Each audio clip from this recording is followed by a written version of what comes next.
Hello, welcome back.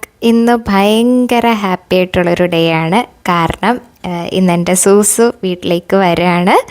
എൻ്റെ school time തൊട്ടുള്ള ഫ്രണ്ടാണ് ഇവള്. സൂസൻ എന്നാണ് പേര്. ഞങ്ങളപ്പോൾ സ്കൂള് കഴിഞ്ഞിട്ട് ഇതുവരെ കണ്ടിട്ടില്ല, പിന്നെ ഇപ്പോഴാണ് കാണുന്നത്. അങ്ങനെ ഭയങ്കര ഹാപ്പി ആയിരുന്നു കണ്ടപ്പം. ഭയങ്കര എക്സൈറ്റഡ് ആയിരുന്നു ഇവള് വരുന്നതിന് മുമ്പ്. സോ അവളൊരു 1 ഡേ സ്റ്റേ ഒക്കെ ചെയ്തിട്ടാണ് പിന്നെ പോയത്. അമ്മ നല്ലപോലെ ചോറും മീനും ഒക്കെ വെച്ചിട്ടുണ്ടായിരുന്നു. അങ്ങനെ അതെല്ലാം ഞങ്ങൾ കഴിച്ചു. ദെൻ ഞങ്ങൾ പോകുന്നത് നന്ദഗോവിന്ദം ഭജൻസ് കേൾക്കാൻ വേണ്ടിയിട്ടാണ്. അവർ പത്മനാഭസ്വാമി ക്ഷേത്രത്തിൽ വന്ദേ പത്മനാഭം എന്നുള്ള പ്രോഗ്രാമിൽ പാടാൻ വന്നിട്ടുണ്ടായിരുന്നു.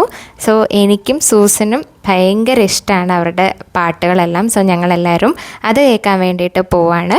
അമ്മയ്ക്കും അതുപോലെ അവരുടെ പാട്ട് ഇഷ്ടമാണ്. അതുകൊണ്ട് ഞാനും അമ്മയും സൂസനും കൂടെയാണ് അത് കേൾക്കാൻ വേണ്ടിയിട്ട് പോയത്.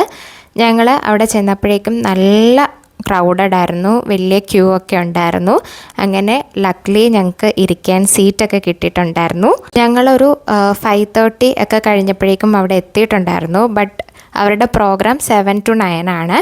അങ്ങനെ ഞങ്ങൾ 7 o'clock വരെ വെയിറ്റ് ചെയ്തു. അപ്പോൾ പത്മതീർത്ഥക്കുളത്തിൽ നാമജപമൊക്കെ നടക്കുമായിരുന്നു. എല്ലാവരും വന്നിട്ടുണ്ടായിരുന്നു, തമ്പുരാട്ടിമാരും തമ്പുരാനും എല്ലാം വന്നിട്ടുണ്ടായിരുന്നു. അങ്ങനെ അവരുടെ പാട്ട് സ്റ്റാർട്ട് ചെയ്തിരിക്കുകയാണ്.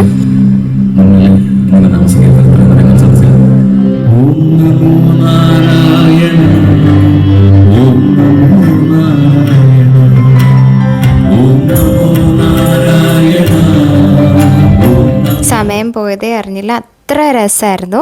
അങ്ങനെ ഞങ്ങൾ തിരിച്ചു വരുന്ന വഴി ഡിന്നറൊക്കെ വാങ്ങിയിട്ടാണ് വന്നത്. അപ്പോഴേക്കും അച്ഛൻ ഞങ്ങളെ പിക്ക് ചെയ്യാൻ വേണ്ടിയിട്ട് വന്നിട്ടുണ്ടായിരുന്നു. അങ്ങനെ ഭയങ്കര ഹാപ്പി ആയിട്ടുള്ളൊരു ഡേ ആയിരുന്നു അത്. നെക്സ്റ്റ് ഡേ ഉച്ചയായപ്പോഴേക്കും അമ്മ ചോറും എല്ലാം വെച്ചിട്ടുണ്ടായിരുന്നു. സൂസൻ അപ്പോഴാണ് പോകാൻ വേണ്ടിയിട്ട് റെഡി ആയിട്ടൊക്കെ വന്നത്.